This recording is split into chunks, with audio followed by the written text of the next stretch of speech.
Sabihin. Eto, I'll be straight to the point. Samantalayin ko na. In regards of writing something on the wall, there are two categories. Direct listening. Listen carefully. Yung graffiti, kaka-topic lang natin, di ba? Pinag-usapan natin currently. Merong kalakip kasi na ano yun, na isang parang pag drawing sa wall, which is a street art. Aminin ko, meron akong konting sourness or parang sama ng loob.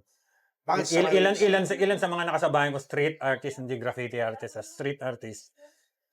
Sama ng loob. Kasi para bang hindi ko mo street art ginagawa niyo, parang hindi niyo na magawang yayain yung mga nakasabayan niyo dati. Hindi ko mo graffiti ginagawa ko, di ba? Street art kayo.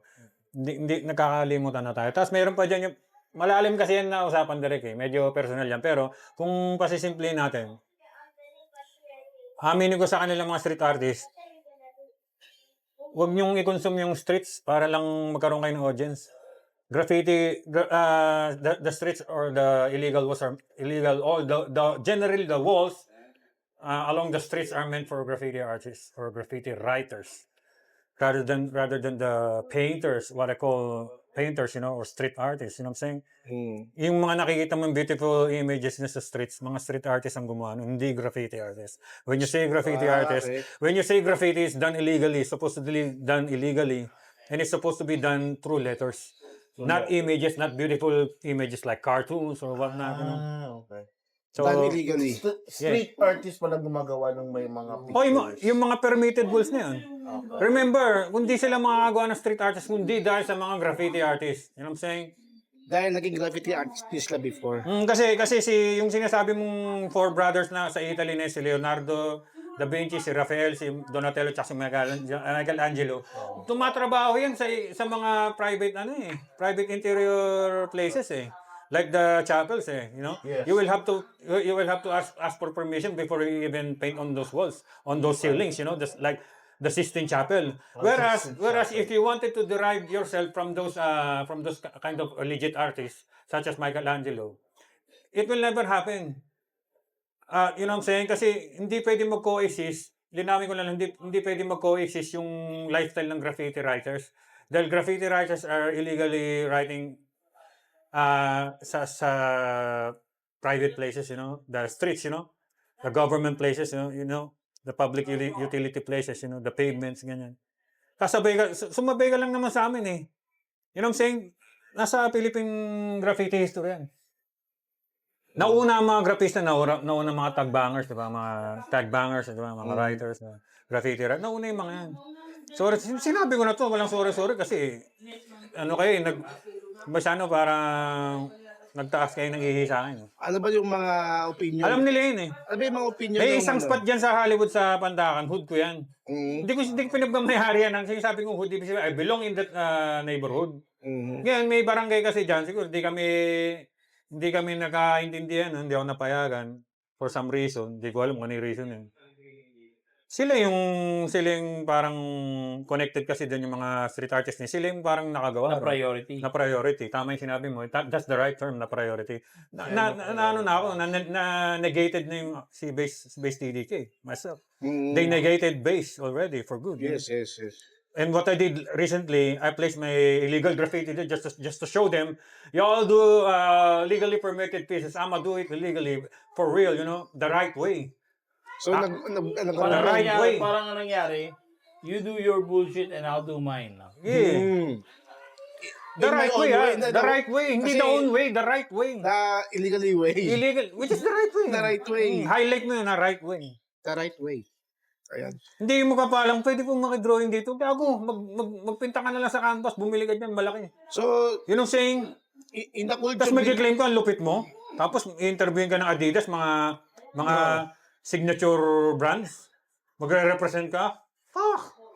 You are sellout, So, in the type ng mga hindi na sila graffiti artists, kumbaga. Never use that term on those fools, Hindi. Ano sila, tawag sa kanila, mga painters, mga wall artists, mga ganun. Mga wall art. Wall artists lang. Street artist. Pag sinabing street artist, gagawa ka ng subliminal meaning na art dyan. Yun katulad ni Banksy. Banksy na, yung taga-Europe, narinig mo na, di ba? Pag gumawa ng street art yun, may subliminal meaning yun, may tira sa gobyerno yun. Ganun ang street art. Yung mga araw-araw na pa-down. May Ganyan ang street art, may sabihin subliminal yun. meaning. Putangin yung mga ginagawa nila, mga picture-picture na kung ano. Street art pala ang tawag doon sa mga... Street art. Tapos ang yayabang nila. Di ba? Kinakanya nila yung glory, di ba? Tapos yung behind that, nagtatawanan yung mga real writers. Na, alam nila yun eh. May ano dyan eh, may nangyayari dyan sa system. Sa culture pa ng bowling, mayroon palang hindi pa kaunawa ng mga graffiti and then sa mga street arts. Yung isa, alam nila may nangyari dyan si Robo tsaka Banksy. Haway ng graffiti writer tsaka graffiti artist. Street artist yan, sorry. Street artist. Siguro naman meron tayong isang episode na street artist dito. Kung ano yung Dahil sarap sa S4A, mga street artist yan, pero bait yung mga yan. Hindi yan yung... Hindi man lahat. Hindi lahat. Okay. I-highlight lang hindi lahat kasi may mga claimer nga na tinatawag eh. S4A. S4A. S4A. Yes. S4A. Sarap sa S4A. Mababait yung mga yan, hindi mayabang yan. Although, pumipera sila. Siguro may yung ego nila siguro na Lalo na yung mga ito pa, dagdag ko na lang, yung mga nagkiklaim, yun nga, yung nasa sign sa mga kinukuha ng mga label, mga sikat na label, mga high-end label like Adidas, ganyan. Oo. Or whatnot, basta Nike, whatever.